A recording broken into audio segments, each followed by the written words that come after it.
In the morning of September 17th, the Germans took the village of Novaki and bypassed the defence of the regiment from three sides, recalled the last battle F. I. Wróblewski. I. Wróblewski. We were cut off from our rear, which together with my deputy Major Kozodov were in the village of Kitsi. Border guards had nowhere to replenish ammunition. We lacked water. The only well on Vasilenkovo field the Germans kept under fire. The attack on the regiment's positions the enemy started again from the monastery. Tanks took on their armour troop of machine gunners, and dozens of vehicles came at us from three sides. We could not prevent their approach to the trenches. German sappers made passages through the anti-tank ditch. Border guards had to fight back with bottles with a flammable mixture. Chad and smoke stood in a dense veil near our trenches. The battle unfolded on a multi-kilometre stretch, so it is difficult to fully restore the whole picture of the battle that took place near Lubny. But even today, remembering that day, I, as a former commander of the regiment, can proudly say that the soldiers and commanders showed mass heroism, showed such fearlessness and courage, which only a Soviet man could show in that situation. I remember how three border guards, when an enemy tank passed through their trench, climbed up on it and started shooting through the observation slits. They had nothing to set the tank on fire, so they shot into the slits with their rifles. The tank drove them on its armour for a long time. This is one of many episodes I witnessed personally. There were fewer and fewer of us left. Under the onslaught of the enemy, the area defended by the regiment narrowed more and more. The soldiers were still holding back the Nazis, but the last forces were leaving. Wróblewski understood well the border guards had done almost impossible, but it was senseless to stay on the height. It meant to give the remaining people to the enemy. The soldiers and commanders of the regiment could not do more. They already for 3 days chained to themselves a whole enemy compound. There remained a narrow strip of land not occupied by the enemy, through which it was possible to withdraw to the Lubna forest. It is only necessary to break away from the fascist tanks and machine gunners. And for this it is necessary at least part of the forces to counterattack the enemy, to divert his attention. All well imagined the fate of counterattack groups, but there was no choice. The counterattackers were led by the Chief of Staff of the regiment, Major Dainigo, and the military commissar of the regiment, Battalion Commissar Avdyukin. The last day near Lubny recalls another of the participants of the battle border guard, Gerasim Kostyukov. For the border guards of the detachment was hard. We had almost nothing to beat the Germans with, but they were climbing and climbing. Our outpost, among other units, was ordered to counterattack the Germans, and thus give the opportunity to get out from under fire the main forces of the regiment. Before the counterattack began, several commanders from headquarters appeared in the trench. Among them were Major Dainigo and a captain, a Georgian by nationality. In front of our section was a deep ravine and anti-tank ditch, and Nazi tanks bypassed us. But German machine gunners advanced almost to the trenches. At the command we jumped out of the trenches and ran down the slope of the height with bayonets drawn. Hitlerites did not expect this and retreated. In the order of NKVD of the Union of Soviet Socialist Republic from September 25th, 1941, it is said, in view of heavy losses from this date, 94th Border Detachment ceased to exist. Yes, so ceased to exist in September 1941 as an independent combat unit, our frontier detachment. But this was not the end of its combat path and combat history. The 92nd Border Guard Regiment was formed from the survivors of our detachment. Major F. I. Wróblewski was appointed its commander, Battalion Commissar N. A. Avdyukin was appointed its commissar, Major M.K. Kudryashov was appointed its chief of staff. Battalion commanders were also soldiers of the 94th Border Troops Capt. V. Burtsev and Captain Alaska Tatyanin. With several soldiers of my outpost, I was also waiting for the appointment. We lived in one of the schools in Belgorod. It was a large 3-story building located in the center of the city. For a few days that we spent here, after leaving the encirclement, we were changed into new uniforms, fed. We were replenished with ammunition. We slept in the classrooms on the floor, putting a duffel bag under our heads and covering ourselves with overcoats. There was a canteen in the school. 2 or 3 times I went for lunch to the city canteen, which was nearby, a few blocks from us. One day I met Commissar Bogotikov there. "I don't recognize you," Bogotikov said. looking me over. "Well, how are you?" I explained that I was waiting for an assignment. "Let's join me in the 21st Army," he suggested. I shook my head. "No, I'm a border guard and I'm not going anywhere from my regiment." That was the last meeting with Ivan Nikiforovich, deputy head of the political department of the 21st Army. Since then our paths have not crossed. After the war, one found out that he died at the end of 1942 near Stalingrad. 2 of his sons live in Moscow. Several times in those days I happened to walk along the streets of Belgorod. The city was evacuated, but everything was calm. There was no fuss or panic. Normal trade was going on in the stores. The power station was working. In the city, loudspeakers rattled marches. There was a radio station in our school. We listened to the latest news, discussed the situation at the front. There was a lull in our section, and that was encouraging. There was talk that perhaps soon a counteroffensive would begin. At the end of September, I was finally summoned to the regimental headquarters. I went there, as they say, in full combat readiness with a weapon, a tablet, in a warm jacket, with a flask on my belt. "How are you feeling?" asked Wroblewski. "Everything is fine. I'm tired of lying down." "How many with you came out of the encirclement?" 7, I answered. "Here's your instructions. Take your men with you. You're going to the 1st Battalion to Captain Tatyanin." Leaving the regiment commander, I went into the room where my subordinates, border guards Makarov, Yerdakov, Volkov, Kolesnikov and others were waiting for me. "Well, boys," I said, "get ready. Let's go." The soldiers quickly put on overcoats, took their rifles, threw their cartridges over their shoulders, hooked their pouches and grenades to their belts, and left the school after me. On the way out of the city in the Mikoyanovka area, there was a small factory where one of the companies of our battalion was stationed. We found Lieutenant Gavrikov, the commander, and clarified how to get to the village of Tomarovka, where the battalion headquarters was located. It was a fine autumn morning. There was not a cloud in the sky. A small grove, which met on the way, stood quietly in a delicate golden decoration. No cars or military equipment could be seen on the road. Only occasionally there were wagons on which collective farmers were carrying potatoes, grain, or were travelling on them for some other purpose. From time to time larks flew up from the roadside. The sight of carefree birds brought peaceful, calm thoughts.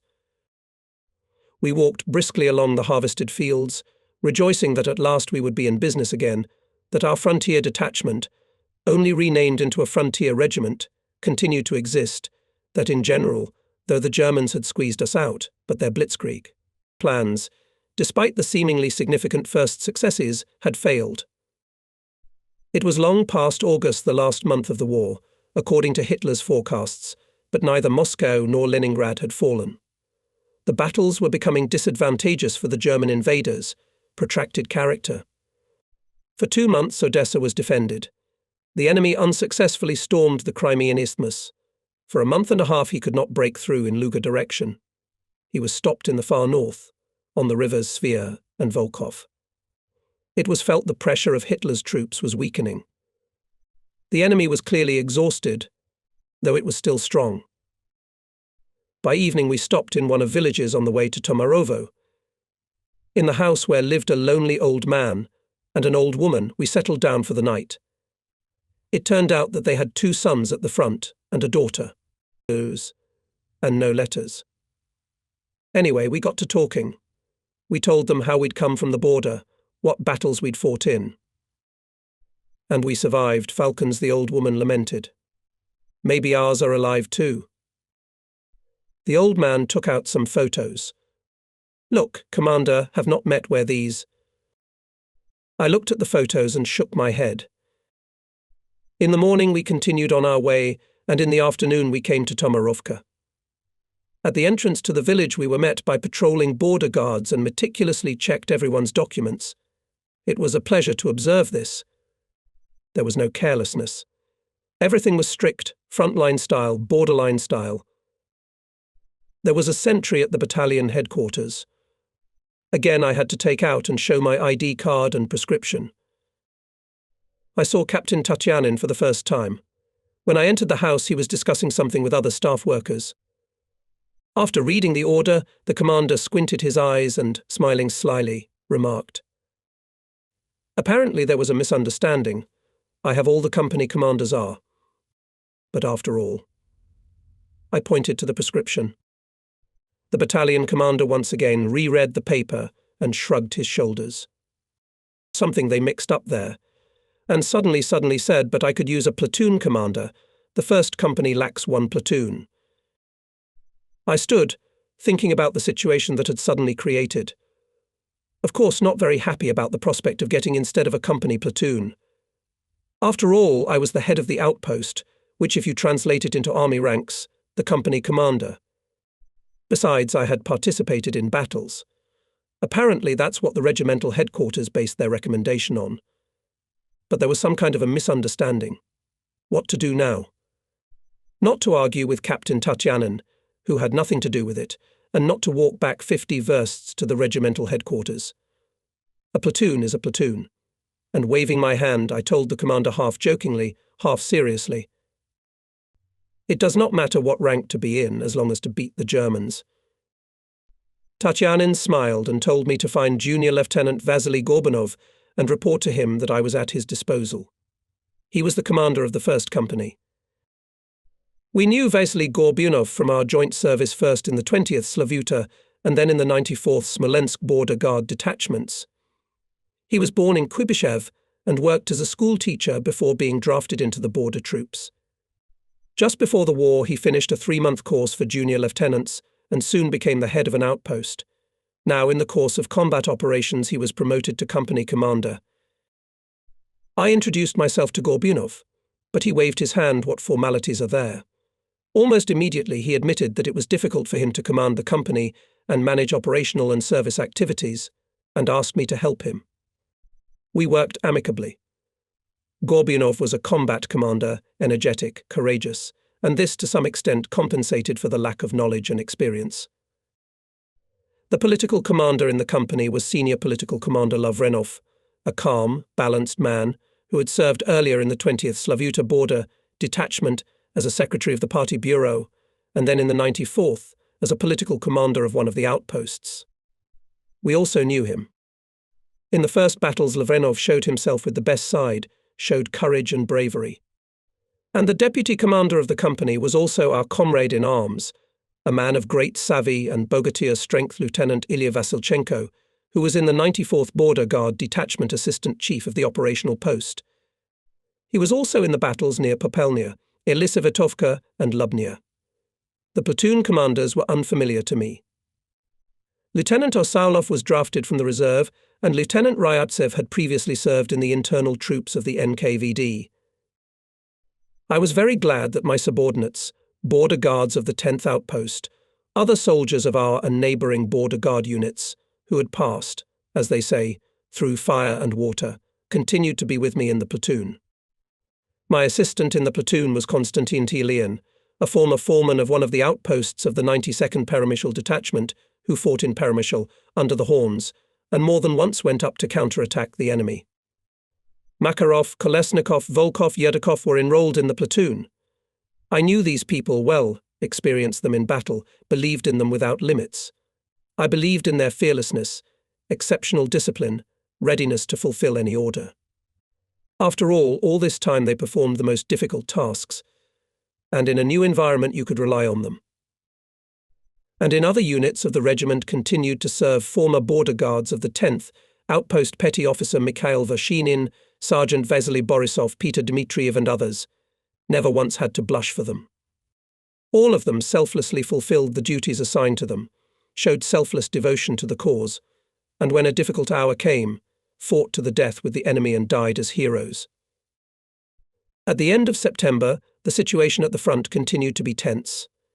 Literally soon after we were in Tomarovo, it became known about a new Hitlerite offensive undertaken on Moscow. It began on September 30th, 1941. The enemy sought at any cost to encircle and destroy our troops covering the capital. On October 3rd, 1941, in a speech on the radio, Hitler said 48 hours ago began operations of gigantic proportions. They will contribute to the destruction of the enemy in the east. The enemy has already been defeated and will never regain his strength again. This boastful statement took into account neither the capabilities of our state nor those of the Red Army, which, in spite of losses, did its job courageously and steadfastly. We found ourselves on the sidelines of the main blow of the Nazi troops. After the formation of the 92nd Frontier Regiment entered the newly created Southwestern Front. In early October, the Germans in the area to Marivka Grun, which was covered by the 9th Cavalry Division and its rear lines our battalion, were quiet. This respite fighters and commanders of the division used to improve the defence. They had already had to be in battle. It was this cavalry division provided a way out of the encirclement of our troops in the area of Sorochintsev and Savintsev. It acted at Konevsky crossings on the Dnieper, distinguished itself in other battles. Usually to search for saboteurs, spies, agents, a squad was sent with me or my platoon commander. We combed the terrain, searched forests and groves, ravines and hollows, went into villages. We followed a certain route, planned in the battalion headquarters or by the company commander. We slept in barns. Empty houses, there were many of them. People were evacuated, went to the rear of the country. While everything was quiet, we used the telephone and radio network of civilian communication centres. With the help of this network, companies and platoons kept in touch with their headquarters when performing combat tasks. Through these channels we listened to the voice of the capital of our motherland, Moscow, which instilled in our hearts confidence in the power of our country, the invincibility of the Red Army. Everyone waited impatiently for the latest news. Every new message about what was happening near Moscow was immediately brought by political workers to the soldiers. They immediately took out a geographical map with mobile red paper flags, marked the front line. We, who were the first to take the terrible force of the enemy's blow, saw well, though the enemy was pushing our troops, but was getting weaker every day. However, the enemy still had sufficient forces to fight not only near Moscow, but also in other places of the huge Soviet-German front. At the end of October, the Hitlerites pushed the Soviet troops and in our area, parts of the 21st Army, the rear of which we were guarding, conducting heavy bloody battles, also withdrew and consolidated to the west of Belgorod. The weather was cold and rainy. The roads were swollen. The 9th Cavalry Division was moving to a new defensive line. Interacting with it, covering its rear guards, we also withdrew. We walked through fields and woods. Softened black earth stuck to the boots. The horses barely dragged their feet on this liquefied earth. One evening our company found itself in the village of Sabanin. We were struck by the colour of the water in the Seversky Donets. It was a kind of greyish-white. Only after looking closely we saw flocks of ducks and geese on the river, and then we heard their mighty cry. Someone asked political officer Lavrenov where so many birds were coming from in such a small village. Apparently it's what the collective farms are evacuating, the senior political officer suggested, and with a few soldiers started to go down to the river. And so it turned out to be. Poultry farms from many evacuated collective farms were concentrated in Sabanin. Collective farmers were stealing poultry from the enemy.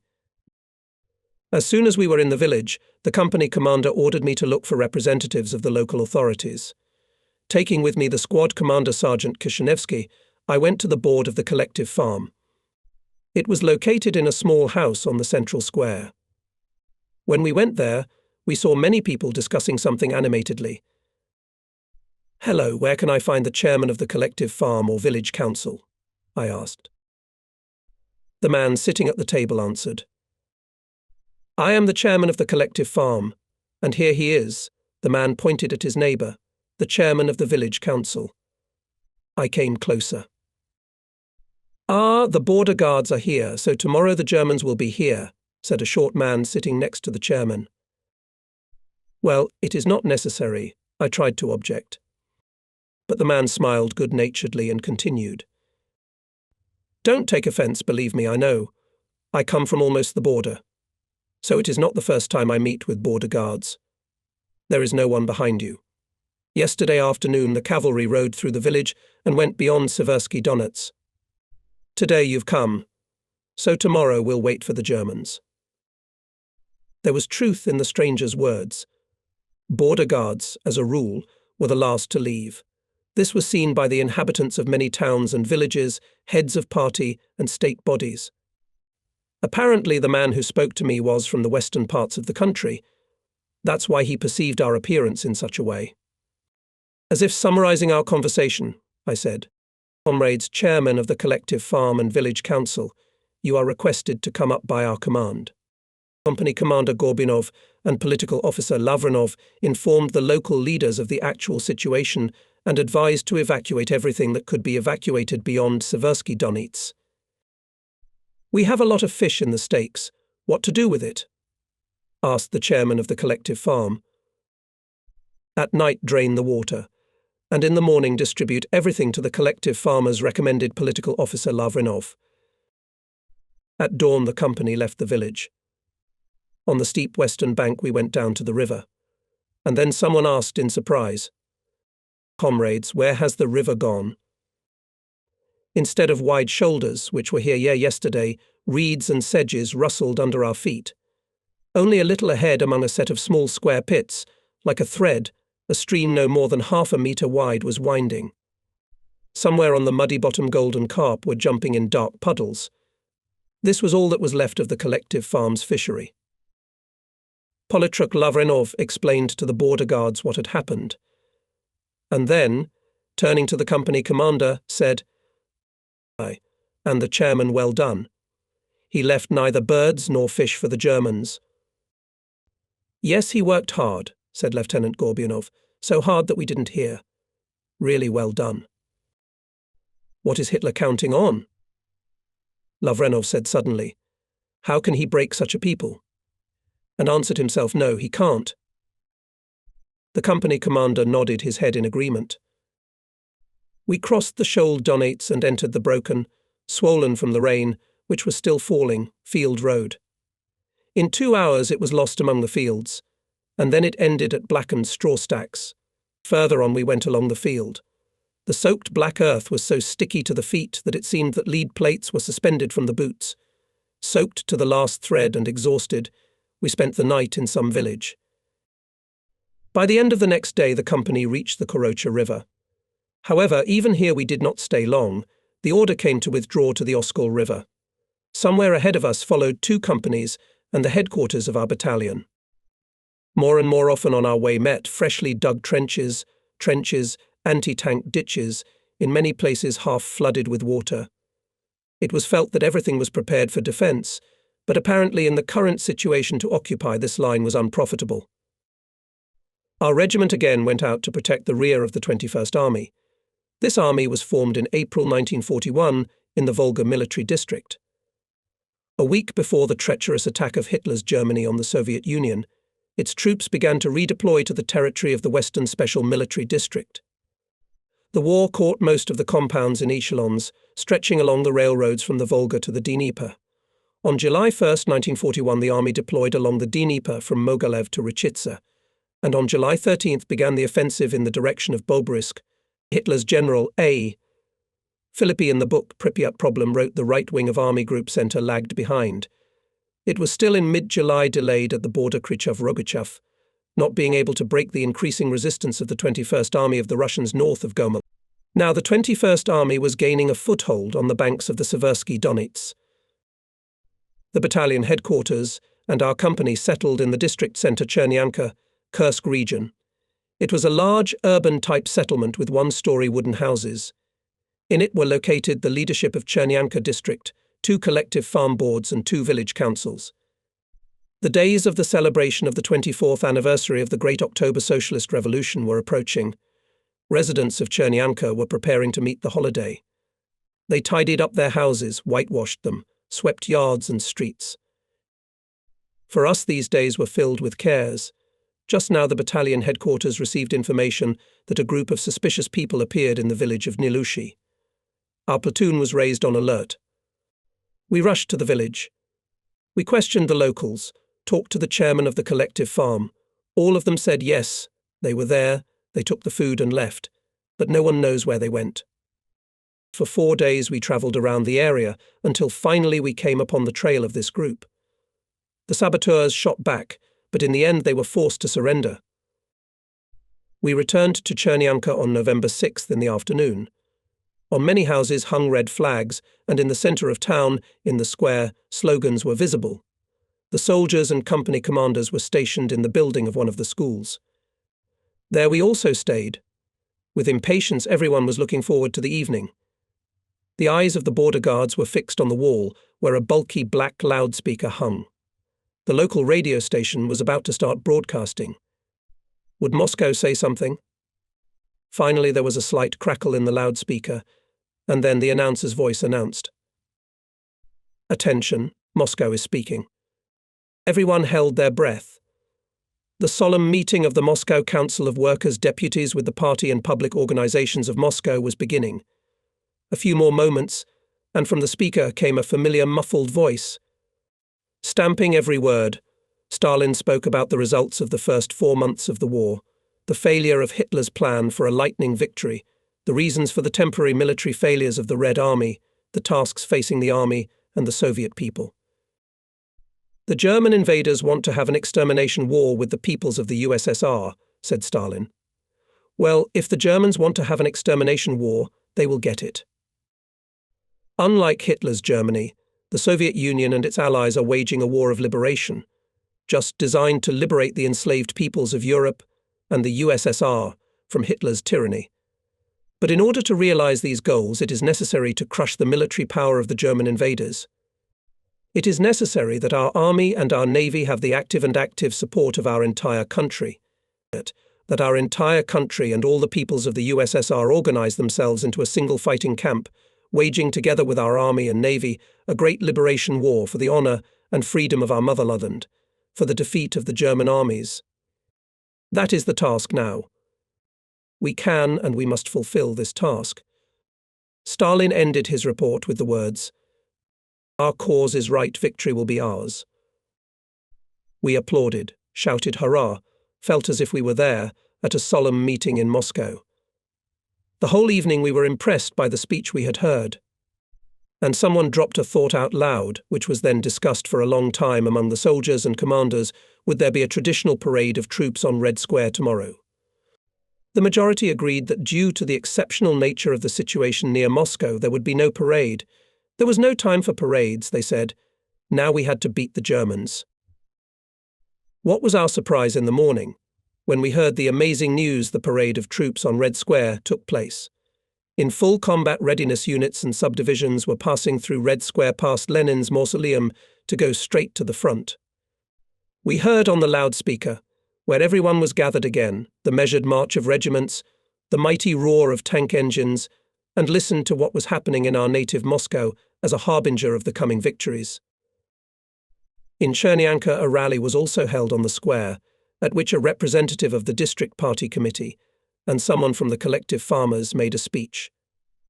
All the soldiers of our battalion who were free from service also gathered at the rally. On the podium stood Captain Tutyanin. Our mood was festive, elevated. For a long time that day on the central square of Chernyanka music was playing. In the first days of November, the enemy offensive near Moscow was stopped almost in all directions, which forced Hitlerites to pull up reserves again and prepare a new rush to the capital of our motherland. It began in the middle of November and lasted until the first days of December. It became finally obvious hopelessness of all attempts of the enemy to seize the Soviet capital. The offensive in the Moscow direction crashed against the impregnable steadfastness of the Soviet soldiers. The enemy suffered huge losses. Parts of the 21st Army on the banks of the Seversky Donets stopped the enemy offensive. The front in this area stabilized. December 1st, 1941, the commander of the 21st Army, Lieutenant General V.N. Gordov, ordered the commander of the 92nd Border Regiment, Major F.I. Wroblewski, to form a fighter detachment from the soldiers and commanders of the regiment to act behind enemy lines. Captain Tutyanin was appointed commander of this detachment. Senior political officer Tarasenkov was appointed military commander. The detachment consisted of 116 people. There were 11 communists and 71 Komsomol members. Partagom detachment appointed Junior Sergeant Slychakova. In each platoon there was a Komsomol organizer. Senior Lieutenant Chashkin, Lieutenant Fomenko and Lieutenant Gorbunov became platoon commanders. From our platoon, 2 border guards went to the extermination squadron machine gunner Pyatunin and his second number. On December 4th, 1941, at 4 o'clock, the detachment left by automobile to the town of Korocha, where the headquarters of the 21st Army was stationed. At 18 o'clock, the task from the commander was received to pass unnoticed to the rear of the enemy, to Kislovsky Forest near the village Gostashiva, and to arrange an ambush on probable ways of movement of German troops. The term of the operation was 3 days. It was 30-degree frost. A blizzard was blowing. So that machine guns and machine guns did not fail in battle in such cold, the soldiers filled flasks with alcohol to wash the bolts and moving parts of machine guns. During the night, a thick snow fell. The fighter detachment safely crossed the front line and reached the Kislovsky Forest, where the platoon entrenched on the edge of the snow. One of the reports of the regiment commander says at 14.30, a small group of Red Army fighters and commanders appeared from the village of Gostishevo, coming out of the encirclement. This group with a fight withdrew to the forest. They were where there was a detachment of border guards. A handful of fighters numbering 20 people was pursued by about 2 battalions of Germans. The enemy pinned them to the forest and then surrounded them. The Germans were sure that only these fighters were in the forest. The Hitlerites did not suspect that a fighter detachment was concentrated here. When they considered the encirclement of the retreating Red Army soldiers to be finished, one of the German officers, approaching the forest, shouted, "Russ, surrender. You are surrounded. Commissars and communists, come forward and to the right, the rest to the left." With the first shot, the hapless fascist orator was killed. The fighter detachment, occupying a circular defence, steadfastly repelled 6 attacks made by the enemy. Each time the frontier guards met the enemy with friendly fire. All attempts of Hitlerites to squeeze the encirclement ring and to destroy the fighters who were in it failed. The personnel of the fighter squad fought bravely and skillfully. And then Captain Tatyanin and senior political officer Tarasenkov raised the fighters in the attack. The enemy ring was broken through. The enemy fled in panic.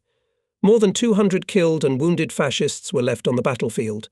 The fighter squad lost 5 fighters, 4 were wounded. All the wounded were evacuated and sent to the hospital. I learned about all this from my subordinate Pyatunin, who had safely returned to the platoon. Finding me, he reported that he had arrived after a special mission behind enemy lines. I asked Pyatunin to tell about the actions of the fighter squad to the whole platoon. The soldiers listened to him with interest and expressed a wish to go to the enemy rear next time as part of the fighter squad. The commander of the 21st Army gave a high assessment of the actions of the border guards. He ordered to present all participants of the battle to the award. Machine gunner Pyatunin and his second number were awarded. At the end of December, all those presented for the award were summoned to the regimental headquarters. From Korocha, 2 of our border guards returned with medals for bravery. In early December, we learned about the counter-offensive near Moscow, and by the middle of the month about its first results. The troops of the Kalinin, Bryansk, Western and Southwestern fronts successfully carried out the first major offensive operation in the course of the Great Patriotic War, which had strategic importance and historical consequences.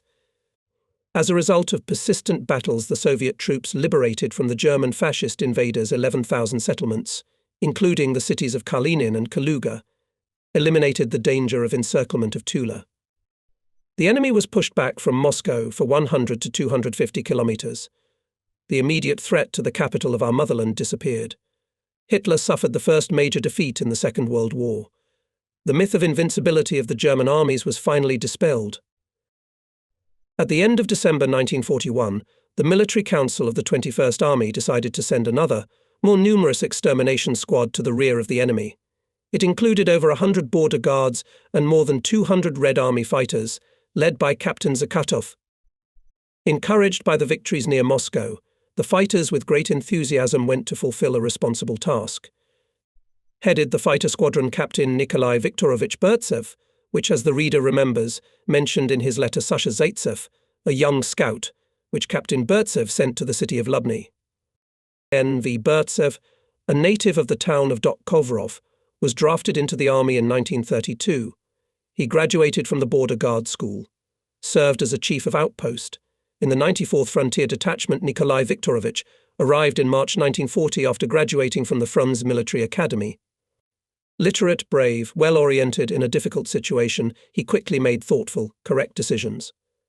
By the beginning of the war, Burtsev was the commandant of the 2nd Commandant's office, which was stationed at Siamki Station. He just took office, and a few days later in the woods near the village of Rosokach appeared a gang of 27 people trying to break through the border. Captain Burtsev took a direct part in the operation. The gang was surrounded and liquidated. Captain Burtsev showed exceptional courage, endurance and bravery, skill in leading the commandant's office in Galich and near Popelnia. Especially distinguished his battalion in the defense of the city of Lubny. He behaved just as courageously when leaving the enemy encirclement, having made his way with the border guards to Belgorod. This man was entrusted to lead a new raid to the rear of the enemy.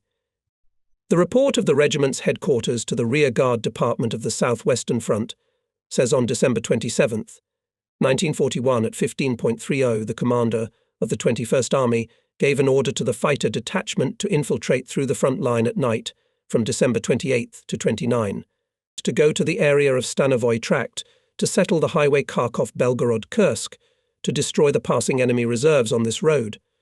The term of the operation in the rear of the enemy 3 days. Upon completion of the task, the fighter detachment concentrates in the town of Korocha. Readiness of the detachment to 18 hours on December 28th. Major Zavazin, who lives in Izhevsky, wrote to me. At that time I served in the 3rd Battalion of the 92nd Regiment. Our battalion and regimental headquarters were located in Korocha. I remember the formation of a fighter detachment was underway. I also volunteered. Our battalion was commanded by Captain Burtsev. The military commander was Senior Political Officer Postnikov, the party commander was Political Officer Terekov, and the platoon commanders were machine gunners Senior Lieutenant Shumakov, machine guns Lieutenant Filonenko, rifle platoon Lieutenant Shemansky. We were given white camouflage coats. Commanders and fighters were preparing weapons. It was very cold. The bolts and all moving parts of machine guns, rifles and machine guns were wiped with alcohol. December 28th, the detachment command gave us a task. In the evening we went to the army headquarters. There we were united with a battalion of the Red Army. We passed the front line calmly. The experience, which was gained during the fighting in the encirclement, had an impact. All border guards were eager to meet the fascists faster and give them a kick in the teeth. Germans at that time mostly held on to villages and hamlets, turning them into their strongholds, and the gaps were covered with barriers, mined or kept under fire of artillery, mortars and machine guns. But by the time of our crossing it had snowed a lot, especially a lot of it had fallen in the gullies and ravines. The barricades lost their value. Reconnaissance, sent to the places through which the path of the fighter squad, found gaps in the enemy defences. All night the detachment went through ravines and forests. At 6 o'clock on December 29th, border guards and Red Army fighters entered the farm Kalinin. The farmers were surprised when so many of our fighters appeared in the rear of the Germans. They willingly treated the border guards with everything they had. And as if casually asked what, ours drove the Germans out of Belgorod, now they won't come here anymore. And they told about their hard lot. They especially complained about the headman, who, according to them, was a traitor and an active collaborator of the Germans. He took away cattle and gave away Soviet activists. He had been tried under Soviet rule, but now he was working for the enemy. Captain Burtsev instructed Senior Lieutenant Kovalenko to check these data. Everything was confirmed. With great zeal and gloating, the headman took from his fellow villagers cattle, bread, fur coats, boots, in short, everything he could, and handed it over to the German command. The traitor was immediately tried. Leaving the hospitable farm Kalinin, the border guards took the blood-sucking headman with them. A few kilometers from the village he was read the sentence, firing squad. The sentence, announced by Senior Lieutenant Kovalenko, was immediately carried out. The extermination squad arrived in the specified area at daylight. They stopped in the forest not far from the highway. They sent out patrols, reconnaissance. Commanders decided how to better fulfill the combat task and paralyze the movement of German troops on the important highway Kharkov-Belgorod-Kursk. By 8 o'clock in the morning of December 30th, Border Guards and Red Army fighters took a position on the edge of a large forest near the farm Beregovogo 30 kilometers north of Belgorod. Closest to the road was a platoon of machine gunners commanded by Senior Lieutenant Shumakov. Shumakov ordered to cut several spans of the telephone line connecting Belgorod with Oboyenu. Sergeant Bondarenko, a participant of this raid who later continued to serve in the unit I commanded, told me. In the extermination squad, I was in Shumakov's platoon.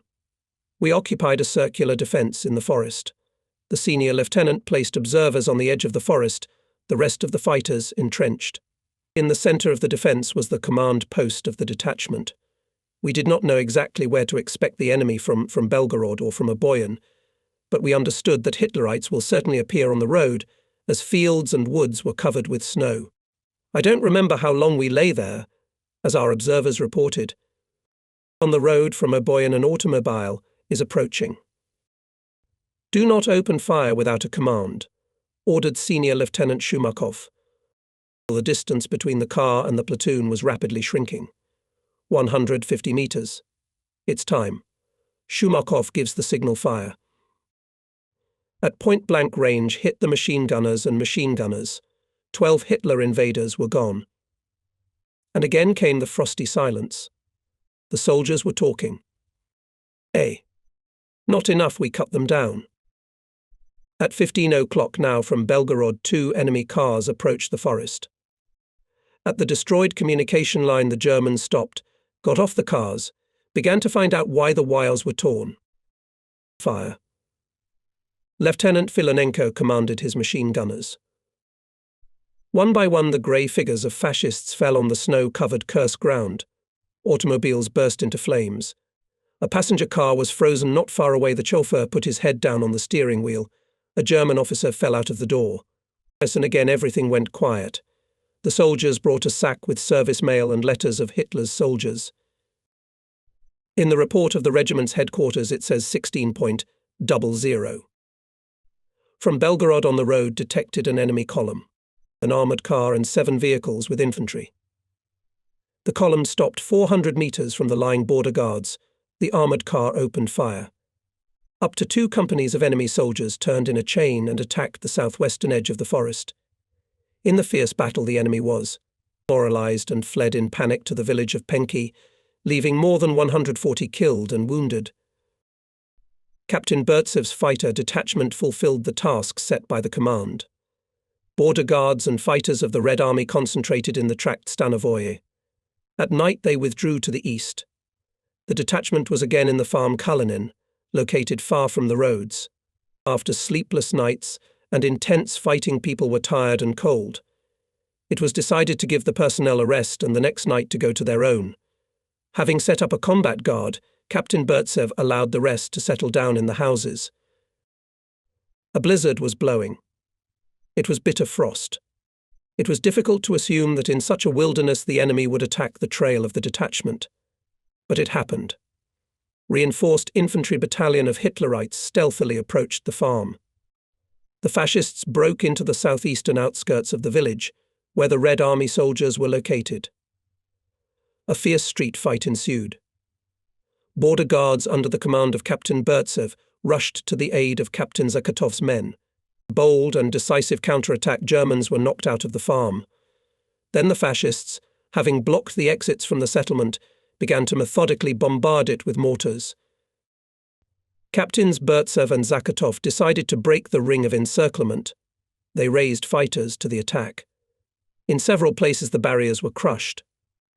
The detachment with a fight went to the station Titovino and there broke through the enemy defences to the fighting order of the 84th Infantry Division. The report on the results of this operation says the fighter detachment held the main highway Belgorod-Kursk for 2 days. In the battle, more than 300 Hitlerites were destroyed, 13 automobiles were burned, a bag with important official documents was captured. Captain Burtsev, Senior Lieutenant Filonenko, Sergeants Bondarenko, Sergeyev, soldiers Filipov, Morozov, Vorobiev, Malakin, Our deputy political officer, Slepchikov, and weapon master Sergeant Ostakov distinguished themselves in the battle. All of them were presented to government awards by the commander of the 21st Army. The head of the rear guard of the South-Western Front, Major General Rogatin. When performing this combat operation in the rear of the enemy, heroically fell commander of the detachment Captain Burtsev, political officer Tarakov, Lieutenant Shamansky, and 8 more fighters, whose names could not be established. In the fall and winter of 1941, a large number of extermination detachments, battalions, and even regiments operated in the rear of the German troops. One of such regiments, formed in October 1941, was commanded by Colonel A. Y. Markonkov, who before the war was the head of the 94th Border Detachment. On November 7, 1941, the regiment participated in the parade on Red Square in Moscow, and on November 9, the first groups of fighters were sent to the rear of the enemy. The first to cross the front line was Captain Moiseyev's fighter detachment, which cut the Minsk highway. Then the same detachments began to operate in the areas of Ruza, Dorokov, Rogachev, Narofominsk. Only in the area of Moshaisk from December 6, 1941 to January 4, 1942 were sent more than 30 extermination squads. Fighters destroyed here 313 Hitlerites, 1 heavy gun, 16 trucks and 5 cars, cut more than in 250 places telephone communication, and more than once captured important documents of the enemy. Border guards performed during this period, and another important combat task. We are talking about our snipers who were directly in the fighting order of the Red Army units, causing the enemy tangible damage.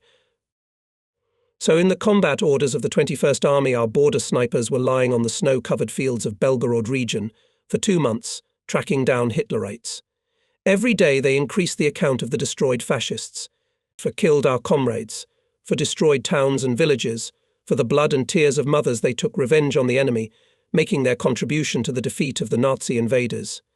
In total, snipers of our 92nd Regiment killed more than 3,000 soldiers and officers of the enemy. Border snipers successfully operated in other parts of the huge Soviet-German front, killing tens of thousands of fascist soldiers and officers in a short time. Border Guards snipers were marked by special orders of army commanders. Many of them were awarded orders and medals. Border Guards under the command of Major Dienigo struck a blow on the northeastern outskirts of the town of Lubny. They threw the enemy back to the cemetery and gained a foothold in the adjacent streets. During the breakthrough, Major Dienigo fell to the death of the brave. Captain Mirziashvili took command of the Border Guards.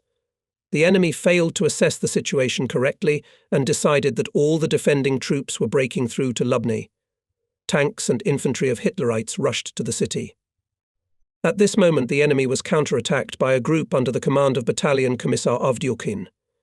Having sowed panic in the ranks of fascists, it broke through the ring of encirclement and safely left to the woods. Major Wróblewski took the rest of the regiment out of the battle. About how the battle ended for the Border Guards, commanded by Captain Mirziashvili, recalls a former Border Guard captain of the reserve Ivan Ivanovich Komarov, when our unit under the command of Sergeant Belakayev reached the outermost house. We were told to dig in. Soon other units involved in the counterattack came up. They also began to entrench. The firing had almost subsided, and then from the side where the regiment was defending, tanks moved. At first we thought that it was coming to support us. But the tanks turned around and began to irrigate our trenches. These tanks were followed by others, and further German machine gunners moved in a dense chain. The secretary of the Komsomol organization of the company, Private Biryukov, shouted, "We'll fight to the last drop of blood." Fire at the enemy. 2 Border Guards, who were not far from our unit, stood up to their full height and threw Molotov cocktails at one of the tanks. In this last fight with the enemy heroically fought machine gunners Alexander Ivanov and Alexei Pershin, company foreman Yegor Kramov, Border Guard Ivan Moros, and many others. Captain M.D. Mirziashvili, who led the counter-attacking units after the death of Major Dienigo, died a brave death in battle. According to eyewitnesses, he led the fighters into the attack on a white horse and was hit by a machine gun of a German tank. Captain Mikhail Mirziashvili was born in Georgia, from the village of Ashi, Dusheti district. From the age of 22, he was in the army, graduated from the Higher Border Guard School. In the 94th Detachment he served since 1940 as an Assistant Chief of Staff Department. Captain Mirziashvili's wife and son were evacuated from the border at the beginning of the war, and now live in Tbilisi. They visited the places where Mikhail Mirziashvili fought, who was posthumously awarded the Order of the Red Banner for the battle in Lubny. Many years later, during a trip to the places of former battles, I met Major of the Reserve Philip Nikitovich Vigranenko in the town of Lubny. He settled in these places after finishing his military service. He was interested in why in the town, which is so far from the border, residents often remember the fighters in green caps. So the former officer started searching for the participants of the September battles for Lubny and, when we met, told about 2 episodes. It is impossible not to mention them. Maybe they will also name a lieutenant border guard who was shooting from the enemies on the outskirts of the city. Mortally wounded, he began to climb the stairs to the 2nd floor of the house. Here he was surrounded by fascists. The lieutenant fired his last shot at them, but he was killed himself. However, he didn't fall down the stairs. He remained standing dead with a pistol clutched in his hand. Another case also happened on the outskirts of the city. 3 border guards with a hand machine gun were holding back the fascists who were advancing on them. There were no more of their own around. The soldiers hid in the attic of the house. The unequal fight lasted for a long time. Finally, 1 fighter was left alive. But the machine gun did not stop. Only with the onset of darkness the fire from the attic stopped. At night Hitlerites penetrated into the house and threw grenades at the daredevil. But to approach to it, even dead fascists did not dare. In the morning the body of the border guard was lowered to the ground. The German officer ordered the soldiers to line up, and, commanding helmets down before the brave, said one must fight like this Russian soldier. In these stories, perhaps not everything is accurate. Passed on by word of mouth, they probably differ in some way from what actually happened. But they faithfully reflect the fighting spirit with which the border guards of the 94th Detachment fought in that last battle. Despite the fact that the forces were unequal, says the assistant to the military commander of the detachment on Komsomol work P. Letishev, the border guards did not lose heart, did not get timid. On the contrary, they were full of optimism and desire to fulfill their orders at all costs. Everyone I saw in this battle stood to the death, fought to the end. The inhabitants of Luban have not forgotten this heroic feat. At Lubno City Executive Committee, a commission has been established to immortalize the memory of border guard soldiers who defended the Soviet land from the enemies with such courage. Pupils and teachers of school know. 7 have compiled a detailed history of the September military events, looking for and finding items of military equipment at the sites of former battles. In the school corner of military glory are kept a helmet, a flask and a bowler with the inscription Lipak V. Young pathfinders of the city found in the area of Forestry Well, about which there are legends. The well was almost in the centre of our defence. The inhabitants of Novaki, Krugliki and Klepachi villages tell that when the border guards had exhausted all possibilities of resistance and they began to leave to Lubna Forest, a group of soldiers surrounded by German tanks and machine gunners remained at the well. Not wishing to surrender to the enemy, the soldiers approached the well, fired the last shots at the Nazis, and threw themselves down with their weapons. The mystery of the well has not been solved. In May 1975, on the eve of the 30th anniversary of the victory of the Soviet people in the Great Patriotic War, the Mound of Glory was erected near the well. On the memorial slab is written, "Stop, comrade, friend and brother. Here the heroic warriors sleep with eternal sleep. Honor their memory, call out your heart, bow to the grave chestnut alley, leads to the kurgan." At its beginning there is a stone block with the inscription to the soldiers of the 94th Border Regiment, who died a brave death in 1941.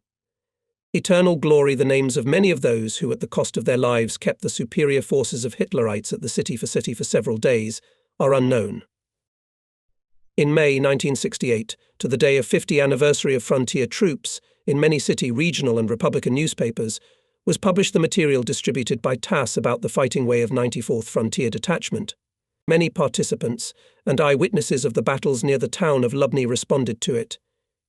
In some letters, new names of heroes were called. I, a former border guard of the 94th Border Guard Detachment, wrote from Minsk. A. To Terev, well remember every battle described in the article, especially near the town of Lubny.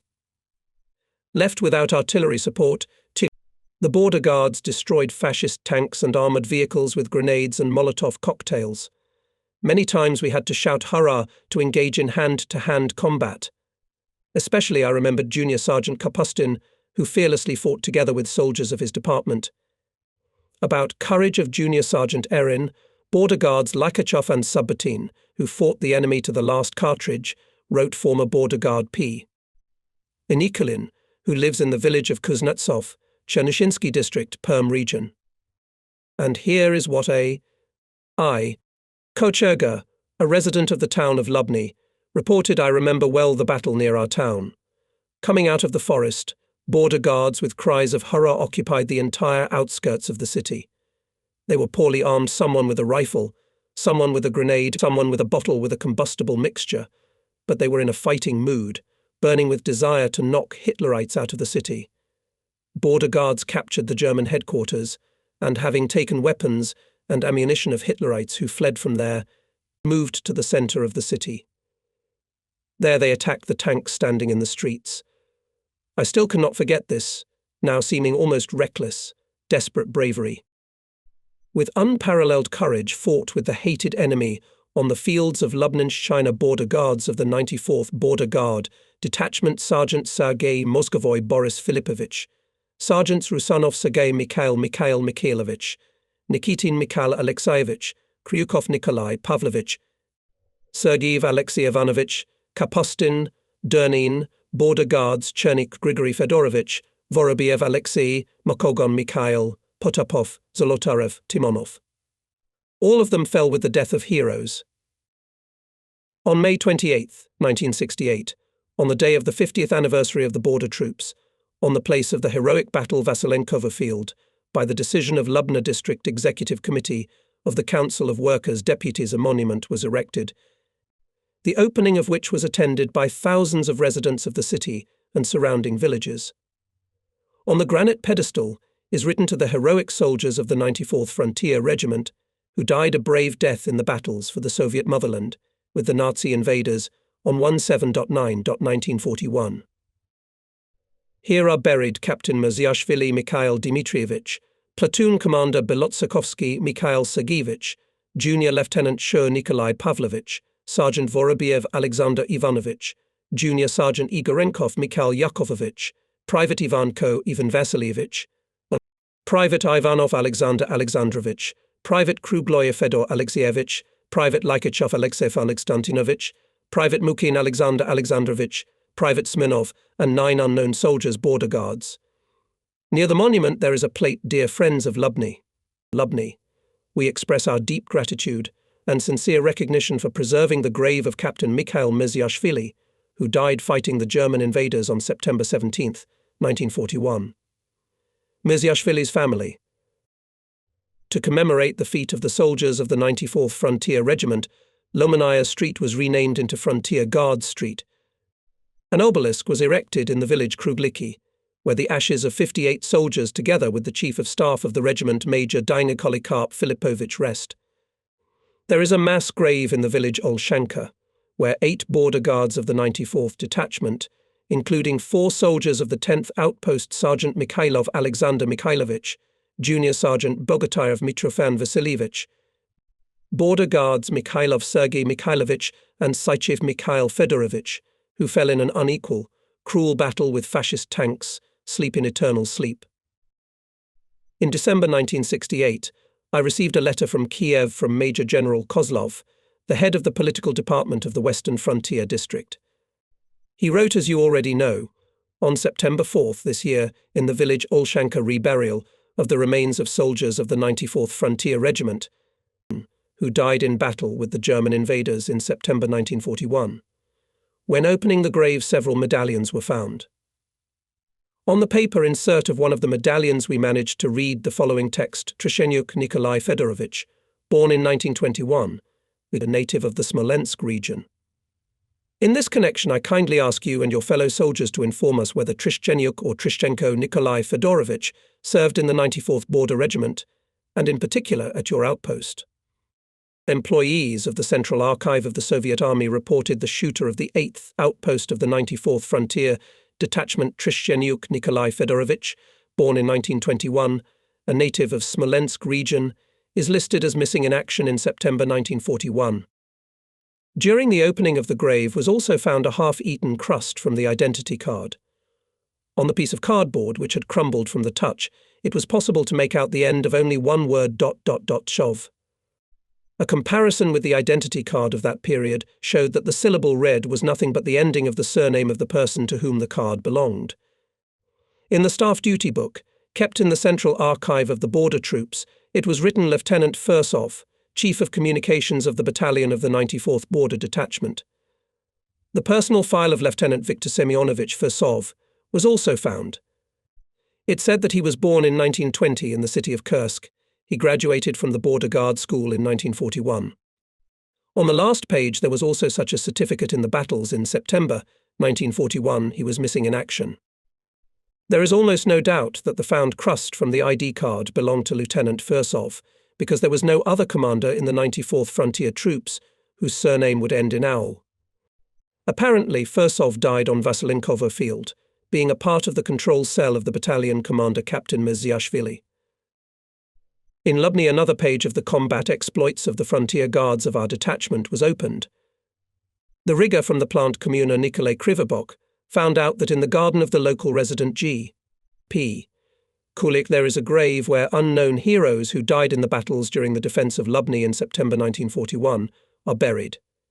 He tracked down the people who buried the brave soldiers. Galina Mironovna Savchenko and Galina Konstantinovna Bezuglaya have been taking care of the grave all this time. Here is what GM Savchenko told about the nameless heroes. That day I was sitting in a trench behind our house. The fascists had already occupied the city, but on the outskirts of it was still shooting. Then I heard shouts of hurrah. I jumped out of the trench and saw how our soldiers were pushing the Hitlerites from Shepelevsky Forest. Right in our garden a hand-to-hand fight began. Fascists were beaten a lot, and we buried our border guards together with Bezugla in the garden. By the decision of the Executive Committee of the City Council, the Commission reburied the fallen soldiers. Their remains were transferred to a mass grave on Vasilenkovo Field. When opening were found corroded rifles with bayonets, decayed ammunition pouches.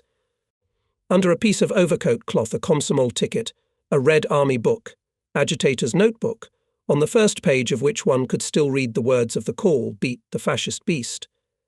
A medallion was also found.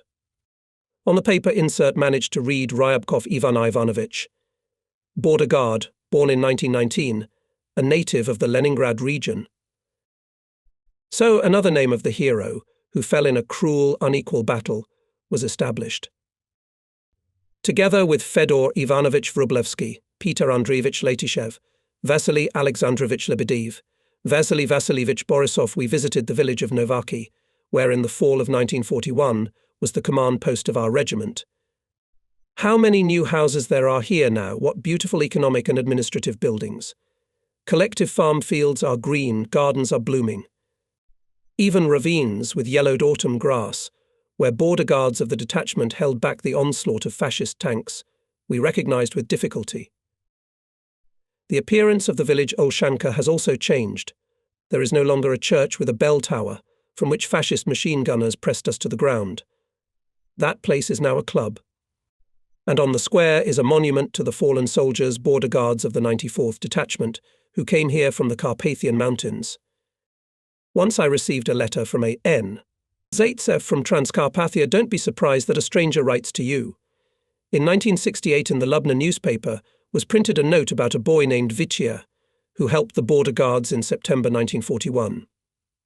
My mother read this note and informed the editorial office that, in all probability, it was about me, her son Sasha. The editors asked me to write about those events, of which I became an involuntary participant. I want to tell you something as a person who collects material about the soldiers of the 94th Frontier Detachment.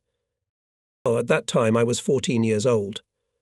As the front approached Lubny, my mother decided to leave the city with me and my little brother. Our father was a political officer, and my mother feared for our fate. At that time, many families of servicemen, party and Soviet workers were leaving the city. But we could not evacuate. The trains were no longer running. Then we went to the village of Krugliki, where we met border guards. I immediately rushed to the soldiers and asked them to take me in. They started to give me various small assignments to carry something, to bring something, to do something else. But one day their commander, a captain, called me up and introduced me to the major. They asked me if I was not afraid to go on reconnaissance in the town of Lubny. I answered that I was not afraid. Then they explained what they needed to find out. They were especially interested in the bridges over the Sula. I will not tell you how I walked around the city, how I got a couple of times on the neck from Hitlerites for the fact that I came close to tanks, guns. Everything turned out all right. The captain was very happy when he saw me safe and sound. We sat down on the grass and I told about what I had seen and drew a scheme. The captain told me what symbols to use to mark certain objects. Then he hid it all in a field bag, hugged me, and went somewhere. The last time I saw the captain was in the village of Novaki. We were together looking for a case of bottles with flammable liquid, which had disappeared somewhere. I don't remember whether we found it or not. After the brutal battles I witnessed, the border guards went into the forest. I asked to go with them, but they refused. The captain said that I should stay in Novaki for the time being and guide the lagging border guards into the forest. I was on duty until dawn and met only 3 fighters. We stayed in the village for a few more days and decided to go home again.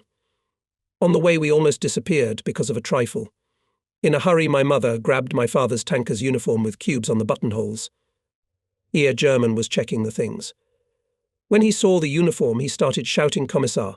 Kommandator, my mother explained to him in German that she was a seamstress and had just accidentally put in the suitcase a French coat that she had sewn to order. Luckily, the German believed it, or it's hard to say how it would have ended. I had a revolver and a grenade in my pocket. I don't know how I would have used it, but I was in a belligerent mood. Then came the nightmarish 2-year occupation. There's a lot to tell about that too. There were all sorts of things, even being hijacked to Germany and escaping on a train. I served the enemy as best I could. That's all for now. It is a pity that the fate of that captain is still unknown to me. I want to answer Alexander Nikolaevich Zaitsev, our scout Sasha, in the area of MTS, where he was. The defense was occupied by the battalion of Captain Burtsev. Apparently it was he who sent Sasha to scout. Captain Burtsev safely came out with his men from the enemy encirclement and still fought with the Nazi invaders. As readers have noticed in the story about the battle in the town of Lubny now and then mentioned bottles with incendiary mixture, with the help of which the border guards fought with Nazi tanks.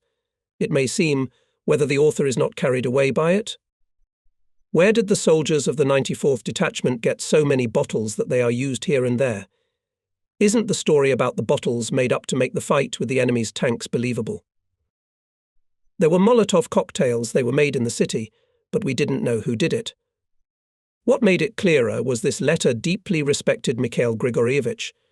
When you wrote your book, did not you have a question, where did thousands of anti-tank incendiary bottles come from in Lubny? Well, we made these bottles with our own hands. Our military unit was engaged in their manufacture. The letter was from a lieutenant colonel engineer of the reserve Valery Mikhailovich Galak, who in September 1941 was in Lubny, where the chemical polygon of the southwestern front was relocated. VM. Galak was the head of the chemical laboratory of the polygon. He, together with Professor V.S. Kobzarenko, produced bottles with incendiary mixture by order of the head of the front chemist department, Major General of Technical Troops D.E. Pastukov at the local distillery. Lubny was the third place where these bottles were produced. At the beginning of the war they were made in Kiev and then in Zolotonosha. Later in Voronezh and Stalingrad. Attached to the letter was an article by V.M. Galak. Nazi tanks are burning, published in the newspaper of the Red Banner Kiev Military District Leninskoye Znamya. It tells about those who were engaged in mass production of bottles with combustible mixture for the front. These were heroic Soviet women from the Kiev, Zolotonosha and Lubna distilleries. Labour at these enterprises was truly heroic, recalls V.M. Galak, pourers and pickers of phosphorus containing liquid in the heat of July and August 1941, worked in rubber suits for 10 to 12 hours. If any of the workers was uncomfortable, she asked to pour cold water from the hose, and then she would go back to the machine. Sulfuric acid was used for the production of some types of fuses. Once pourer Anastasia Odorchenko carried from the warehouse to the shop a large open glass vessel filled to the brim with sulfuric acid. On the way, the acid began to spill and flow down her cheek, neck, chest and back. Acid was an acutely scarce product. Despite the hellish pain, Odorchenko carried the vessel to the shop floor, let it be removed from her shoulder, and only then was she able to receive first aid. With severe burns, she was sent to the hospital. V.M. Galak reported the names of some female patriots who made anti-tank incendiary bottles for us at the Lubna plant. They are Maria Stryaha, Galina Demchenko, Maria Kovalenko, Katerina Konkova, sisters Varvara and Galina Kushenko, Maria and Evdokia Berdium. Maria Nikitichna Strya, respected by all, works at the plant and now. Galina Kushenko was shot by fascists as a communist. Thank you, dear women from the town of Lubny, who helped us in the harsh times. There were the last minutes of the battle near Lubny. Counter-attacking groups, having taken the blow, diverted the attention of the Germans from the main forces of the regiment, which allowed Major Wróblewski to give an order to the border guards to withdraw to the Lubny forest. This order did not reach only our company. Ivan Ivanenko, a border guard liaison sent from the regiment headquarters, was unable to transmit the order. On his way were fascist machine gunners and tanks. Ivanenko died heroically. Our defence area from the village Krugliki to the house of the forester stretched for almost 4 kilometres. It was considered that we were in the reserve of the regiment commander, but in the current situation this definition turned out to be inaccurate. The front was everywhere. We were fighting in an encirclement. Somewhere in the middle of the day, when some of the border guards had already withdrawn into the forest, German aviation appeared over Vasilenkov Field. Drowning out artillery cannonade, gunfire of tanks, bombs began to burst on the field and near our trenches. Smoke curtain from bomb bursts densely shrouded the regiment's positions. Nazi tanks broke through to the village Krugliki, clearly heard the pounding of machine guns, directly hit the tanks. Several cars bypass a deep ravine and are rapidly approaching us. On the road and from the village Klepachi appeared black and yellow boxes with white crosses. From 3 sides of the tanks bypass the company's stronghold. There is no one around. Our defence is silent. The simple thought that we are alone does not reach me immediately. With me only border guards Makarov, Erdakov, Volkov, Tsipin, Dmitriev, Kolesnikov, Shlaktin. We have to withdraw. I'm transmitting along the chain everyone into the ravine. Suddenly we run into a woman in the ravine. Your men went that way. She's pointing towards the forest. We climbed up the steep wall with difficulty. Desperate machine gun fire can be heard in the distance, shells whizzing by. They burst behind and ahead of us. The Germans are hitting indiscriminately. Hiding in the crops, caught on our way, we reached the forest. Here on the edge of the forest we met a group of border guards from the 9th Company, 10 soldiers, headed by political officer Konstantin Kuzenkov. All border guards were wounded, including Kuzenkov. The right hand of the political officer was hanging on a bloody bandage. At the edge of the forest shells began to burst, and we hurried to take shelter in the forest. Heavy shelling forced us to disperse in different directions. Here, in the forest, we got our hands on a German leaflet, which depicted a section of the map in the strip of the southwestern front, with the encircled grouping of our troops. The text was written in Russian. The leaflet suggested surrendering as prisoners of war, giving away NKVD officers, commissars and Jews. Those who surrendered were guaranteed life by the German command. Curiously, the leaflet mentioned the defeat of Stalin's Guards, the 20th, 91st, 93rd and 94th Border Guard detachments. I tore up the leaflet and thought to myself we must have done a great disservice to the Germans if the fascist propagandists remembered about us. Border guards, even here, beyond the Dnieper, 1,000 kilometers from the border. By evening we came upon our own. Together with Major Wróblewski and Battalion Commissar Avdyukin, there were 150 people gathered in the forest. However, we could not delay here. We had no food and ammunition. 7 men of our outpost had only 1 grenade left. 3 cartridges were saved in the clip of my pistol, and a few cartridges each of the soldiers. We had no communication. We did not know what the situation at the front was now, where our own men were. When it got dark, the regiment commander and the commissar gathered the commanders and brought to our attention their decision. The essence of it was to move to the north, in the direction of the village of Kitsi, where the rear of the regiment was to be located and where we could count on replenishment of ammunition and food. If we did not find our rear in Kitsi, we should fight our way further north, to the army rear in Gorodish. In case we fail here too, it is necessary to force the Sula and go to the Popovsky forest, spreading along the bank of the Korol River, and there, if necessary, to force Korol. The assembly point was planned in the area of the town of Akhtarkha. All night we walked through the forest, and only in the morning we found ourselves on its outskirts. Through the pre-morning fog we could see a clearing where a huge herd of cows was resting. About 1 kilometre away we could see a village. A breeze blew and the fog spread. We saw that the village was full of German tanks, cars and artillery. Hitlerites settled down carelessly, no guards, except for a few sentries by the road. Ahead clearly loomed the forest. That's where we had to get to, but how to cross the clearing unnoticed? One of the border guards asked in surprise. Where did so many cows come from? After thinking about it, border guard Schleichtin noticed. They must have been driving evacuated cattle, but the Germans cut them off. Major Wróblewski ordered to build people and ducking down to pass by the herd without noise, so our Bjornishki served us well. We skipped almost open place under the nose of the Germans. However, no sooner had we gone deep into the oak forest that surrounded us than we heard the noise of engines. Without a command, everyone lay down on both sides of the road. A German tank appeared. Behind it, about 50 meters away, followed a car with a covered body. Someone had a bunch of grenades. As soon as the tank came to a small bridge over a forest stream, the bundle flew under the track. There was an explosion. The tank stopped. With a friendly volley we hit the vehicle with rifles. It slid into the ditch. The tarpaulin and the engine caught fire. German soldiers began to jump out of the car, but they had no time to run away from the car, as they were overtaken by our bullets. In this short fight, more than 24 fascist soldiers were destroyed. Tanks roared in the village. We had to leave the road and go deep into the thickets. Here we met a group of Poltava and Lubna communists, future partisans. They supplied us with food. In the afternoon of September 18th we came to Kitsi, but our rear was not there.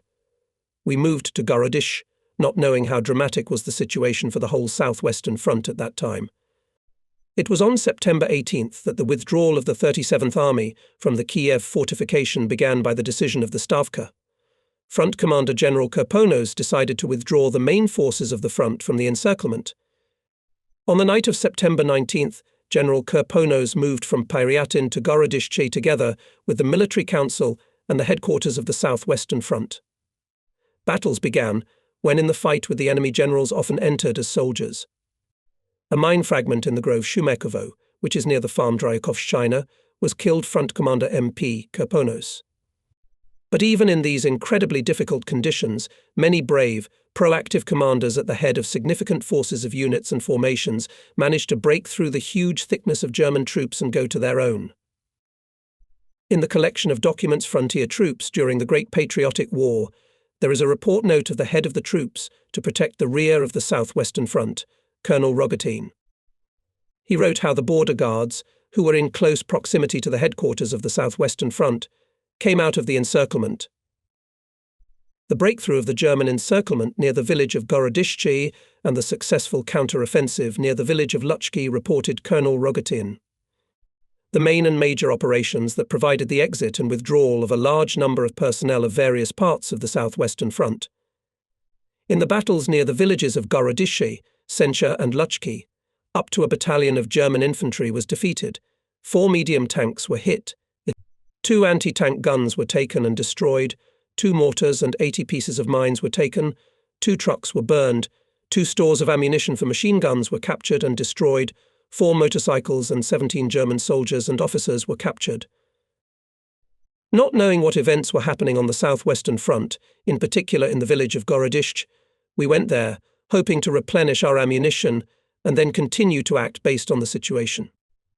By noon we met our units moving from Gorodishche. In the column of troops followed 2 armoured cars and Emka, in which rode Major General of Aviation. Wróblewski and Avdyukin reported to the general, and he ordered to join the column. Soon Hitlerites discovered us. The aviation appeared. From different sides began to approach tanks and motorized infantry of the enemy. Together with Red Army soldiers, border guards of the regiment entered the battle. We beat Germans from gullies, bushes, coastal reeds, but the forces were too unequal. We had to disperse to act independently. By evening, a small group of border guards, which included the men of our company, gathered in the Plavnias on an island at the confluence of the rivers Udaya and Sula. German motorized units were moving along the roads, shelling fields, bushes and reeds. Hitlerites did not calm down, and at night. Nazi machine guns did not let the silence settle down. Then in one, then in another place tracer arrows penetrated the darkness, rockets flew up into the sky. Cars roared on the roads without ceasing for a minute.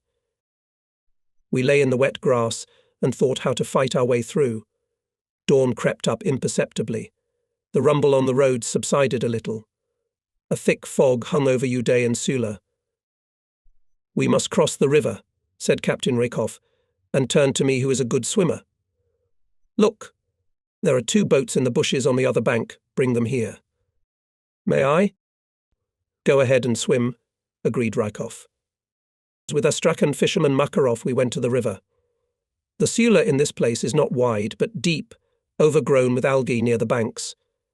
As soon as we were in the water, our clothes bubbled up and our bodies were scorched by cold jets. We had to swim almost from the shore. Algae entangled our arms and legs, pulling us to the bottom. We could hardly overcome the rapid, and barely dragging our feet, we got to the opposite shore. The crossing began. Boats were running across the river, carrying people from the islet. On the other side of the river, the vegetable gardens began at once. A little farther away stood a shabby hut, and behind it the first houses of the village of Berezotokya. Somewhere chimneys were already smoking. The owner of the old hut, an elderly woman, seemed to be waiting for us. She brought all her meagre stock of food and gave it to us. We started to eat, but then machine gun bursts rang out. Bullets flew over our heads to the other side of the river. Apparently the Nazis had discovered our crossing. The woman said that we should go to the field where corn and sunflowers grew. Having run across the road, we rushed there. Several huts covered us from the side. But the Germans still noticed the movement. A long line from a tank machine gun crashed into the roof of the nearest house. Getting away from the fire, we skidded into some orchard, and then found ourselves in sunflower and corn crops. The birch tree was left far behind. The border guards, led by Major Wróblewski and Battalion Commissar Avdyukin, were coming out of the encirclement in the same way. Having crossed the Sula, they fought their way through the enemy barricades, destroying military equipment and enemy manpower. Local residents rendered great help to fighters and commanders. They helped us in every way they could. They fed us, pointed out fords, ferried us across the rivers by boat, left seriously wounded. One day we found ourselves near some village. We settled in sunflower crops for the day, and then women found us and brought us food. Only Sergei Tsepin, whose wound had festered by that time, and he had a high fever, refused to eat. Sergei was so exhausted that he could not walk further on his own. It was feared that he had blood poisoning, and it was becoming risky to carry him further. It was not easy to part with Tsepin, but the women assured him that they would shelter and cure him. Sergei Tsepin stayed in the village, the name of which I cannot remember. Tsepin's further fate is unknown. On September 20th, on the 3rd day of the journey, we crossed the Romoden-Mirgorod railroad at the station Dubrovka.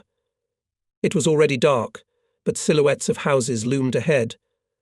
The border guards had not eaten anything for a long time, and Captain Rukov decided to look into the village.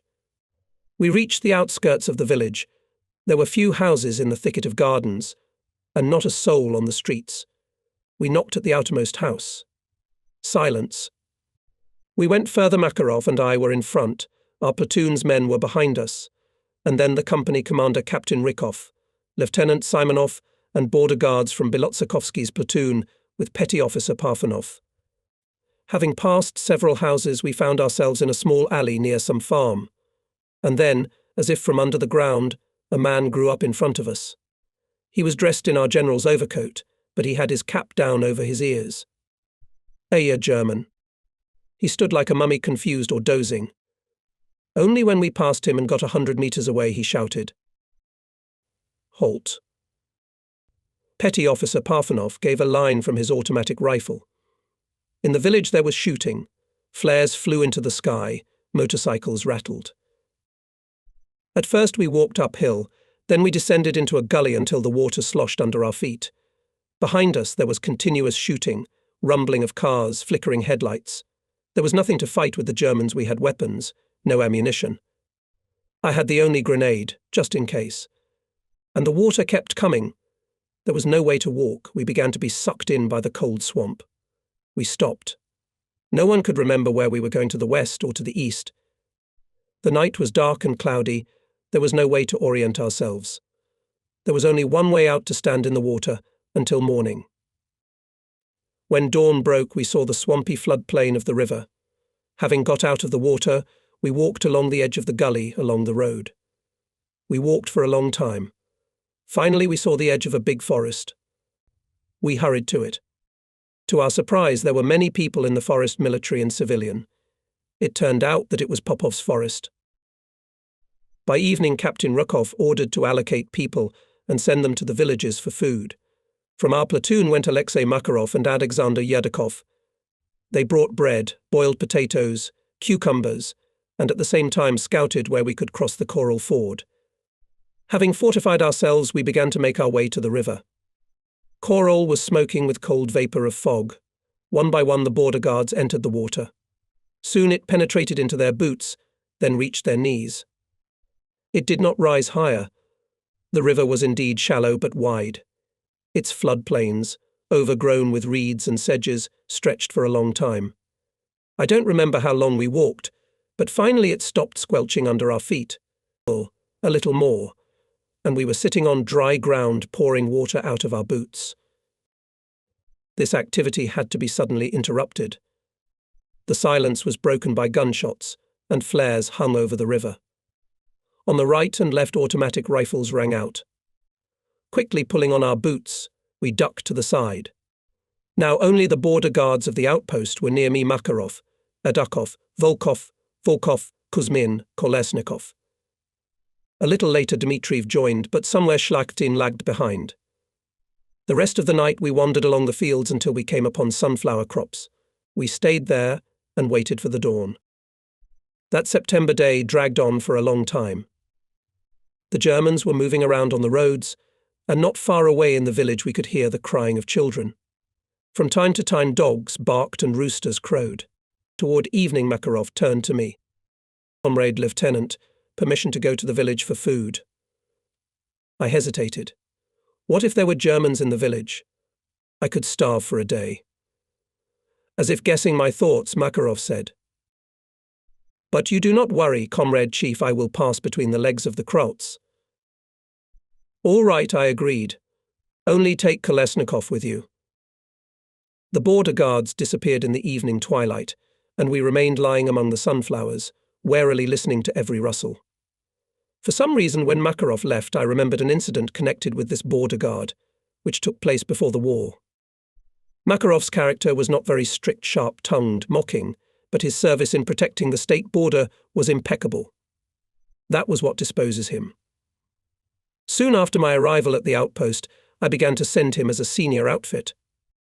By the end of 1940, the outpost was replenished with fighters from the internal troops of the NKVD. Naturally, they did not know the border service.